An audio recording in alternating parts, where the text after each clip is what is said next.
তাদের বেশ কিছু পদে পরাজয় সুনিশ্চিত হয়ে গিয়েছে।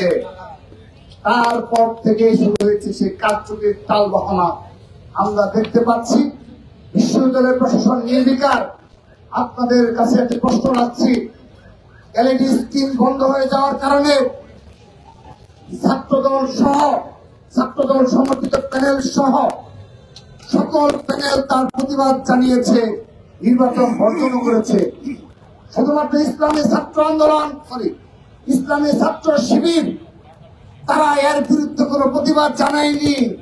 শুধু তাই নয়, ছাত্রদল প্রতিবাদ জানানোর কারণে লাঠিসোঁটা হাতে তাদের উপর হামলা চালিয়েছে। অর্থাৎ এলইডি বন্ধে কার সুবিধা হয় এটি তাদের কার্যক্রমে স্পষ্ট হয়েছে। তারা তার প্রতিবাদ জানায় না, তারা এর সুবিধাভোগী হিসেবে প্রমাণ হয়ে গিয়েছে। এই উপস্থিতি আমরা বারবার ধৈর্যের শেষ সীমায় উপনীত হয়েছি। ডাকসু এবং চাকসুতে যে ধরনের অনিয়ম কারচুপি হয়েছে, সেই অনিয়ম কারচুপি আমাদের ছাত্রদল সমর্থিত প্রার্থীরা আজকে উপস্থিত রয়েছে। তারা অত্যন্ত বিনয়ের সহিত ঢাকা বিশ্ববিদ্যালয় প্রশাসন বরাবর, জাহাঙ্গীরনগর বিশ্ববিদ্যালয় প্রশাসন বরাবর তারা তুলে ধরেছে। কিন্তু আজকে চট্টগ্রাম বিশ্ববিদ্যালয়ে বিগত সময়ে যারা চট্টগ্রাম বিশ্ববিদ্যালয়ের ইতিহাস, ছাত্র রাজনীতি ইতিহাসকে কলঙ্কিত করেছে, সেই ছাত্র শিবির আজও লাঠিসোঁটা হাতে ছাত্র দলের এই সহনশীল রাজনীতিকে দুর্বলতা ভেবে তারা হামলা করতে উদ্যত হয়। আমরা বলতে চাই, আমরা যদি লাঠির পরিবর্তে লাঠি ধরি, বাংলাদেশে কোনো মুনাফাকে রাস্তা রাখা হবে না। ছাত্রদল যদি ইটের পরিবর্তে ইট ব্যবহার করে, এই বাংলাদেশে কোনো মুনাফাকের স্থান হবে না। আমরা অত্যন্ত ধৈর্য সহকারে বারবার সতর্ক করছি, কিন্তু তারা তাদের কারচুপির মাধ্যমে ভোট চুরি করার জন্য সকল প্রকার পন্থা তারা অবলম্বন করেছে। সর্বশেষ একটি বিষয় আপনারা জেনেছেন, ডাকসু এবং চাকসুতে এই ডাকসু নির্বাচনের দিন সকাল থেকেই জামাত শিবিরের ঢাকা সকল সশস্ত্র সন্ত্রাসীরা এই শাহবাগ, নির্খেত সহ ঢাকা বিশ্ববিদ্যালয়ের আশেপাশে জামাতের নেতাকর্মীরা অবস্থান গ্রহণ করেছে। ঠিক একইভাবে জাহাঙ্গীরনগর বিশ্ববিদ্যালয়ে আমরা দেখেছি 3 দিন ব্যাপী তাদের ঢাকা সহ আশেপাশে জেলা, উপজেলার, ইউনিয়নের যত নেতাকর্মী আছে সবাইকে নিয়ে এসে তারা জাহাঙ্গীরনগর বিশ্ববিদ্যালয়ের আশেপাশে অবস্থান গ্রহণ করেছিল। আজকে আমরা একইভাবে তথ্য পাচ্ছি চট্টগ্রাম বিশ্ববিদ্যালয়ের আশেপাশেও এই জামাত শিবিরের চট্টগ্রাম বিভাগের সকল নেতাকর্মীকে ডেকে নিয়ে এসে এই পাহাড়ের পাশে তারা অবস্থান গ্রহণ করেছে। তারা এই কার্যকলাপের মাধ্যমে বিশ্ববিদ্যালয় প্রশাসনকে সরাসরি হুমকি প্রদান করে তাদের পক্ষে নির্বাচনের ফলাফল নেওয়ার জন্য অবস্থান গ্রহণ করেছে। তারা প্রচ্ছন্ন হুমকি প্রদান করছে যে অবশ্যই ফলাফল তাদের পক্ষে যেতেই হবে। এই জামাতের সন্ত্রাসীরা আজকে চট্টগ্রাম বিশ্ববিদ্যালয়ে অনাকাঙ্ক্ষিত পরিস্থিতি যদি কোনো অবতারণা করে, আমরা শুধুমাত্র জামাত নয়, শিবির নয়, আমরা তাদের সবাইকে সমূলে জবাব দেওয়ার জন্য যে ধরনের অবস্থান নেওয়া প্রয়োজন আমরা সেই ধরনের অবস্থান গ্রহণ করব।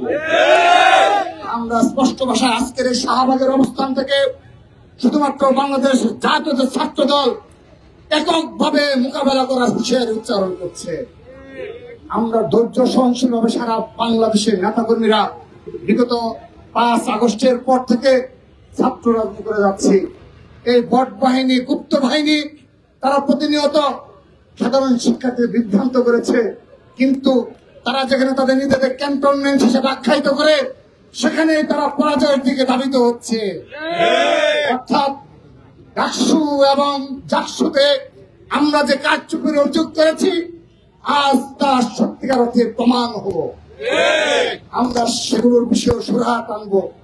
কিন্তু আজকে ছাত্রদল স্পষ্ট ভাষায় বলে দিচ্ছে, চট্টগ্রাম বিশ্ববিদ্যালয়ের প্রশাসনকে বলে দিচ্ছে, জামাত শিবির নিয়ন্ত্রিত প্রশাসন যদিও, তারপরও আমরা তাদেরকে সরাসরি স্পষ্ট ভাষায় বলে দিচ্ছি, যদি নির্বাচনের ফলাফল কোন কারচুপি করার পায়তারা করা হয়, পুরো বাংলাদেশকে অচল করে দেওয়া হবে। বাংলাদেশের সকল শিক্ষা প্রতিষ্ঠানে তার প্রতিবাদ জানানো হবে। সেই প্রতিবাদ রুখে দেওয়ার ক্ষমতা বাংলাদেশের কারণে। আমরা আরেকটি বিষয় বলেই আমি আমার বক্তব্য শেষ করব। আমরা ডাকসু নির্বাচনের দিন সেই বিকেল বেলা যখন আমাদের বিশ্ববিদ্যালয়ের প্রশাসন বরাবর সবিনয়ে আমরা যখন অনুরোধ করতে গেলাম যে জামাতের নেতা কর্মীদের এই ঢাকা বিশ্ববিদ্যালয়ের আশেপাশে তাদের কি কাজ, তারা কেন সকাল থেকে অবস্থান গ্রহণ করেছে, কেন তারা এই ভোটকে প্রভাবিত করছে, তখন সে বিশ্ববিদ্যালয় স্যার আমাদেরকে জবাব দিয়েছিলেন তিনি নাকি এ বিষয়ে অবগত নয়।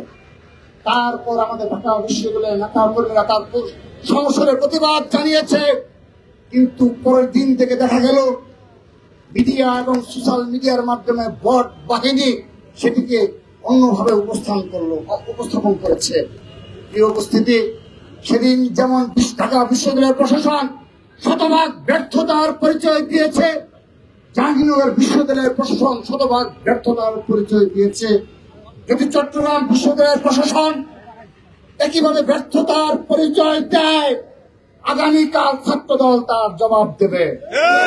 এবং বাংলাদেশে কোন সরকার রয়েছে কিনা আমাদের মনে প্রশ্ন যাচ্ছে, তারা কি জামাত দ্বারা নিয়ন্ত্রিত কিনা, কিংবা যারা প্রশাসনে রয়েছে তারা জামাতকে ফ্লেভার দেওয়ার জন্য তারা দেখেও না দেখার ভান করে সারাদিন অতিবাহিত করে, রাত অতিবাহিত করে, কিন্তু জামাতের নেতা কর্মীদের নামে কোনো ব্যবস্থা নেয় না।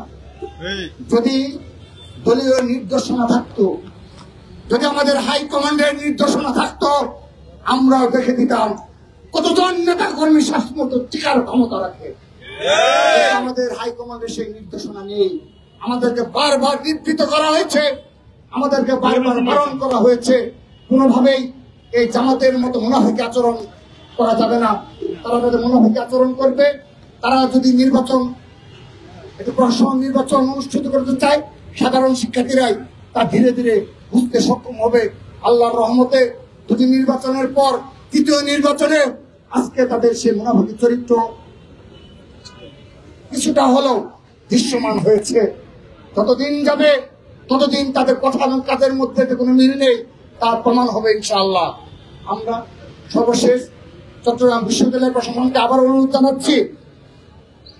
জানাচ্ছি যে আপনারা সুষ্ঠুভাবে ভোট গণনা সম্পন্ন করবেন এবং কোনোভাবেই যে সুনিশ্চিত ফলাফল, সেই ফলাফলকে উল্টে দেওয়ার জন্য কোন প্রকার কোনো সহযোগী হবেন না।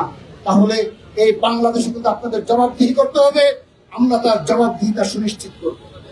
একইভাবে আমরা নিন্দা জানাচ্ছি জাহাঙ্গীরনগর বিশ্ববিদ্যালয়ে সর্বশেষ যে র্যাগিং এর যে কালচার আমরা দেখতে পেলাম, যে র্যাগিং কালচার প্রায় বিলুপ্ত হয়ে গিয়েছিল, সেই ছাত্র শিবিরের মাধ্যমে আবারও প্রভাব প্রতিপত্তিমূলক যে রাজনীতি, যে র্যাগিং এর কালচার, সেটি ফিরে এসেছে। এটি নাকি তাদের নতুন ধারার ছাত্র রাজনীতি। ঠিক একইভাবে 1 মাস অতিবাহিত হয়েছে ডাকসুর, বিগত সময়ে যে বিশ্ববিদ্যালয়ের প্রশাসন কর্তৃক যে কার্যক্রম অব্যাহত ছিল, আমরা দেখতে পাচ্ছি তারা নাকি সেই নতুন ওই ধারাবাহিক কার্যক্রমকেই তাদের বলে দাবি করছে। আমরা কিছু বলবো না, সাধারণ শিক্ষার্থীরাই এই মুনাফিক আচরণের জবাব দেবে ইনশাআল্লাহ। আমরা ছাত্রদল ধৈর্য সহনশীলভাবে সব মোকাবেলা করবো, সবকিছু মেনে নেব, কিন্তু কোন কার্য মেনে নেব না। স্পষ্ট করলাম, চট্টগ্রাম বিশ্ববিদ্যালয় কেন্দ্রীয় ছাত্র সংসদ নির্বাচনে যদি কোনো কারচুপি হয়, আমরা তা কঠোরতর জবাব দেব। সেজন্য সুষ্ঠু নির্বাচন অনুষ্ঠিত হবে, সুষ্ঠুভাবে গণনা শেষে ফলাফল প্রকাশ করবে, সেই প্রত্যাশা রেখে সবাইকে ধন্যবাদ জানিয়ে আমরা আমাদের প্রতিবাদ মিছিল রাজু ভাস্কর্য হয়ে শাহবাগে এসে তারপর চট্টগ্রামে আমরা কথা বলে আমাদের অবস্থা শেষ করবো। সবাইকে ধন্যবাদ। সুশৃঙ্খল ভাবে আমরা আমাদের সেই প্রতিবাদ শুরু করবো। সবাই ধন্যবাদ। ভাই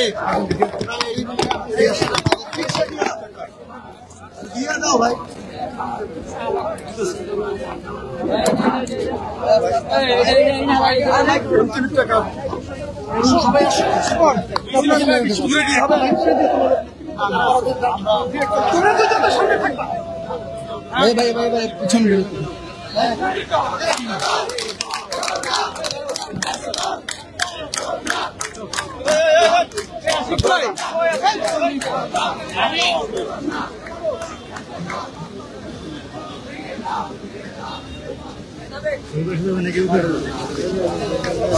দর্শক দেখছেন যে চট্টগ্রাম বিশ্ববিদ্যালয়ের কেন্দ্রীয় ছাত্র সংসদ চকসু নির্বাচনের অনিয়মের ঘটনায় কিন্তু আজ রাতেই মধ্যরাতেই ছাত্র দলের বিক্ষোভ মিছিল শুরু করেন এবং তারা এই যে অনিয়ম দুর্নীতি সেই অনিয়ম দুর্নীতির বিরুদ্ধে তারা কিন্তু সোচ্চার হয়ে কিন্তু আজকে তারা তাদের এই বিক্ষোভ কর্মসূচি পালন করছেন।